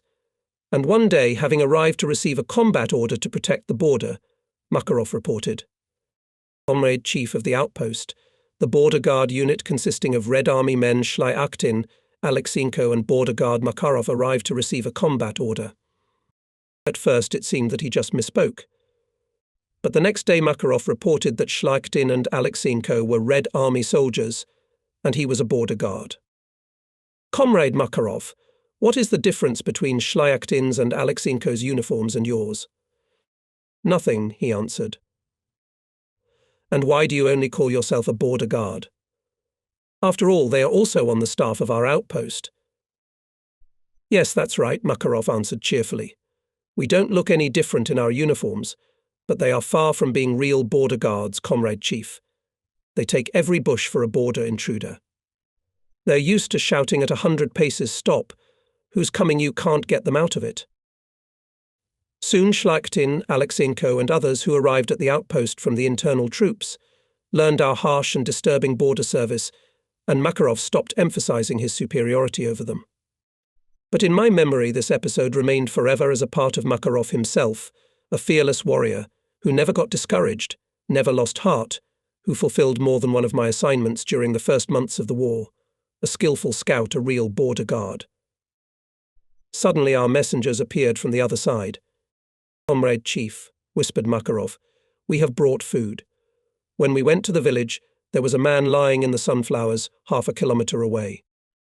Alive or dead? Alive, inserted Kolesnikov, moving. Slowly we passed this 1/2 kilometer. Makarov signalled, everyone stopped. I carefully pulled apart the sunflower stalks. A man, dressed in a black jacket, which was then worn by servicemen of the mechanized units, and an army cap, took out of his pocket a negant. They are ours, I told him quietly. Let one of them come up, he said.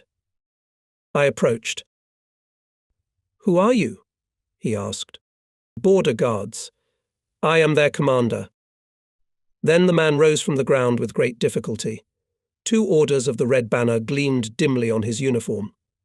In the buttonholes of the stranger were 4 sleepers each, he said. Let's show each other the documents. You see, I am not alone. I have my subordinates with me, I objected, but then decided let him look at my documents. I showed him my mandate and candidate card, and he held out his party card. So we met Regimental Commissar Ivan Nikiforovich Bogotikov. I was assigned to the political department of the 21st Army, he said. A major and a captain went there with me. But the circumstances were such that we could not reach the place. For 3 days I am at this village. The major and captain went to scout the situation and did not return. We offered the regimental commissar to leave the encirclement together, but we confessed that we were lost last night. We had run into the Germans, and now we had lost all orientation. The regimental commissar gave me a compass, and we took the necessary azimuth and moved to the east. On the way we again made a halt in some crops. Makarov took a piece of bread from our stock and handed it to the regimental commissar. Whether the piece of bread was to blame or the situation in which we found ourselves, only, taking the bread, Bogotikov said in his heart. A.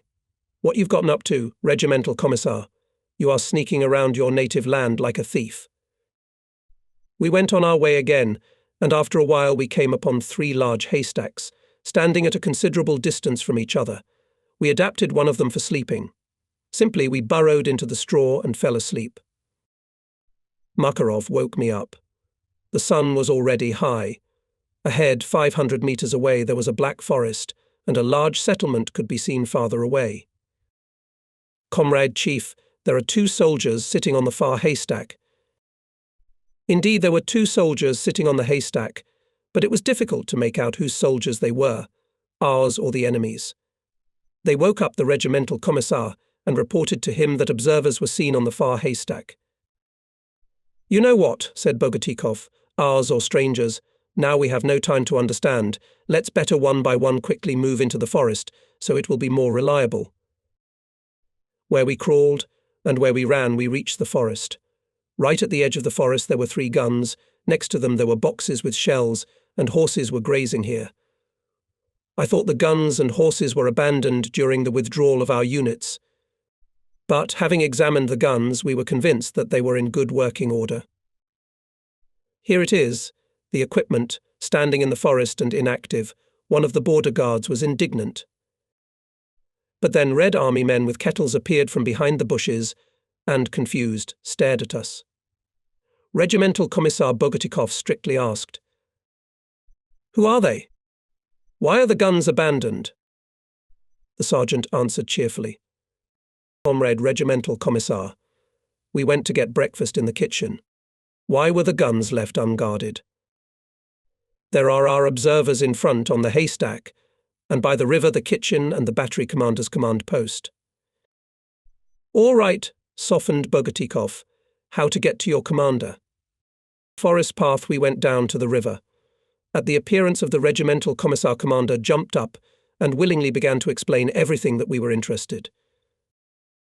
"On that bank Veliki Sorochintsy, there the headquarters of our cavalry corps," he finished his story.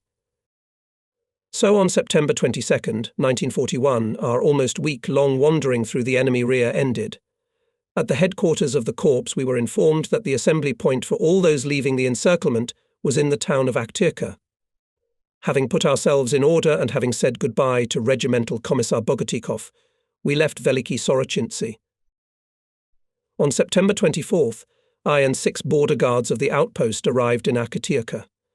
About 1,500 fighters and commanders of various detachments had already gathered here. We were put on a train and sent to Belgorod.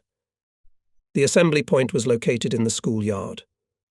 Border guards, servicemen of internal troops, gaunt, not shaved for a long time, with weathered faces, in dirty uniforms and broken shoes, were waiting for new assignments. I remember the exit from the encirclement wrote after the war my former assistant platoon commander Sergeant V.A. Lebedev. "I went barefoot, went in big galoshes, wrapping rags around my feet, went barefoot again, covered my feet with burlap when snow fell on the ground. My teeth hurt a lot. There were moments when I was ready to put a bullet in my forehead or lie down on my own grenade. But I pulled myself together and went on, realizing that my life could still be useful, that I still had a lot to settle accounts with the enemy." Many years after the end of the war we met with the former secretary of the party organization of the 94th Border Guard, Detachment Political Officer Kuzenkov. He told us how he had fought his way to his men. "After the battle near Lubny and our meeting at the edge of the forest," said Kuzenkov, "I with 10 wounded border guards went to the medical center of the regiment. However, we did not find the medical station. But we met a group of Lubna women in the forest. Seeing our wounds and our uniforms covered with blood, they took off their handkerchiefs and kerchiefs and bandaged us as best they could. Toward evening we approached a village packed with German troops. Having made sure during the first months of the war that the Germans do not leave the settlements at nightfall, we stealthily went around the village and spent the night in haystacks. To our luck, a group of boys stumbled upon us. I asked them to bring iodine and bandages. The boys quickly carried out this task. We treated each other's wounds and bandaged them properly. In the morning the boys' mothers came and brought food. We had a big breakfast, but there was some left over. Then one of the women took the gas masks out of the gas mask bags and filled them with food. "You can do without these iron boxes," she said, "but food for the road will not be superfluous." "I guess we're all dead now," said another. "They're coming, and you can't beat them." "You're burying us too soon," Mother answered Kuzenkov. "We'll heal up, gather our strength, and we'll get even with the fascists for everything they'll run away from here without a backward glance. Wait, we will definitely come. God willing." The border guards did not dare to stay a day in such a close proximity to the village, which was full of German troops.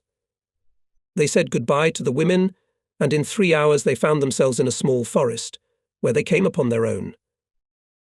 "I was impressed by the location of the border guards," Kuzenkov said.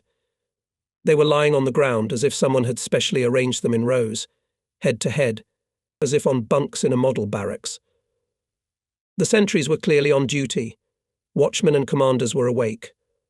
Among them I remember well Afanasy Norov. Having consulted, we decided that my group, where all were wounded, would go first. We would mark our route with broken branches, pieces of paper and other signs. The others would follow us. By evening Kuzenkov's group came to the village and lay down. A motorcyclist rode out of the village along the field road. Border guards stretched a rope across the road, so back in Lubny we hunted German motorcyclists at night, and the unsuspecting Hitler rushing at high speed ended up in a ditch. Then, having oriented themselves by the stars, the group went on. So went on and on, as suddenly they heard dogs barking. With growling dogs rushed at the fighters. Fortunately, most of the border guards had cloaked tents on their shoulders. The dogs grabbed the edge of the tents with their teeth, and the soldiers fought them off with their boots and bayonets. For some reason, the German soldiers, who let the sheepdogs down, did not come close. Apparently they were afraid, but fired from automatic rifles from afar. This duel lasted about an hour, until the border guards broke away from the pursuit. At dawn they entered Popovsky Forest. There they spent the day. From the locals learned that the Germans intended to comb the forest. They hurried to the river.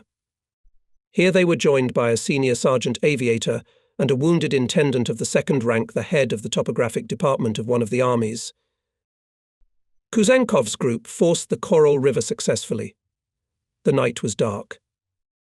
In the area of Alexandrovsky Horse Farm they crossed the railroad, looked into the nearby village. The door was opened by an old man in the last house. There was no one else in the house. The old man sliced bread, put glasses, a jug of milk, and said, "Eat quickly, no matter what time it is. The Germans will look in," and indeed, just when we had time to eat, Hitlerites appeared. We hardly managed to jump out of the house.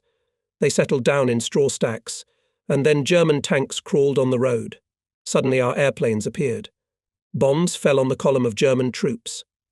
The border guards shouted hurrah.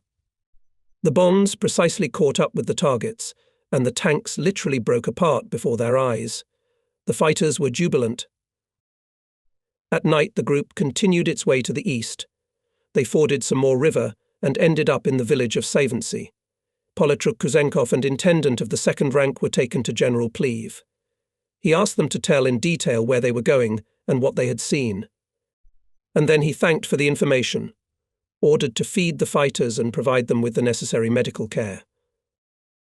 I would like to note the exceptional devotion of border guards of our detachment to the motherland, their deep faith in the rightness of our cause and unconditional victory over the enemy. Even being surrounded by enemy troops on the territory temporarily occupied by Hitlerites, soldiers and commanders of the detachment did not hang their heads, kept calm, were confident in the strength of the Soviet people, in its huge capabilities to resist the insolent invaders. Major General Ilyin Mickiewicz, a representative of the Southwestern Front headquarters, gave us the following assessment when leaving the enemy encirclement. I saw many groups and detachments, but this 94th Detachment of Border Guards turned out to be exceptionally organized and fighting. In the Perm regional newspaper Zvezda, October 31st, 1969, was published an article Hymn to Heroism by APN journalist Alexander Landyshev, which told about the heroism of the 94th Border Guard Detachment, a former border guard of the detachment PV. Mosin responded to the article, "My service at the outpost in the Carpathians was short." The same short was the combat route from the Carpathians to Lublin. After being wounded, I fought in the infantry, then I was a tanker, paratrooper, scout, and finished the war as an artilleryman in the Far East. 5 times he experienced a hospital bed. Wherever he fought, everywhere there were reliable comrades in arms. But never to forget the battles in the composition of our border guard detachment. The days when a small group of border guards, in which I was, guarded the headquarters of the 26th Army, will always remain in my memory. Together with the Army headquarters, we came out of the encirclement. After several attacks near Orjitsi, we managed to break through a gap through which the headquarters of the 26th Army passed. In this battle, my fellow countrymen border guards Alexei Kazantsev and Vasily Yudin died heroically. Not many people got out of the enemy ring, but the enemy paid dearly. In the summary of the political department of the NKVD troops on the combat activity and political and moral state of the troops to protect the rear of the Southwestern Front, which were in the enemy encirclement in September 1941, it was said, fulfilling the order, no, 270 of the People's Commissar of Defense, the soldiers, commanders and political workers of the units fought hard in the enemy's rear and caused him significant damage. The personnel of the NKVD troops, being surrounded, all the time performed the most responsible tasks. In the fight against superior enemy forces, many soldiers, commanders and political workers showed heroism, courage and bravery. Acting in small groups, border guards bravely made their way forward, inflicting damage to the enemy in manpower and material. Politapparat, party and Komsomol organizations of units and subdivisions, being surrounded, were working hard to strengthen the political and moral state, to unite the personnel and mobilize soldiers and commanders to fulfill the task. In the group of political officer Semashko and Captain Tatyanin were created party and Komsomol organizations. Continuous party political work was carried out. Battalion Commissars Avdyukin, Ilyin and Leonov, senior political officers Tarakanov, Doroshenko and others with their soldiers bravely and tirelessly fought with the enemy. As a result, each of them took out of the encirclement a group of border guards with weapons and ammunition. Broke through with a group of fighters and regiment commander Major F.I. Vrublevsky. Many years later he wrote, assessing everything that had to endure the soldiers and commanders of the 94th Frontier Troops for the first 90 days of the Great Patriotic War. I think it was a real mass feat of 2,500 people. I was not aware of a single fact of cowardice. None of the border guards voluntarily surrendered to the enemy, did not raise their hands, did not capitulate, no matter how difficult the situation was. Let this feat not be forgotten in the hearts of people.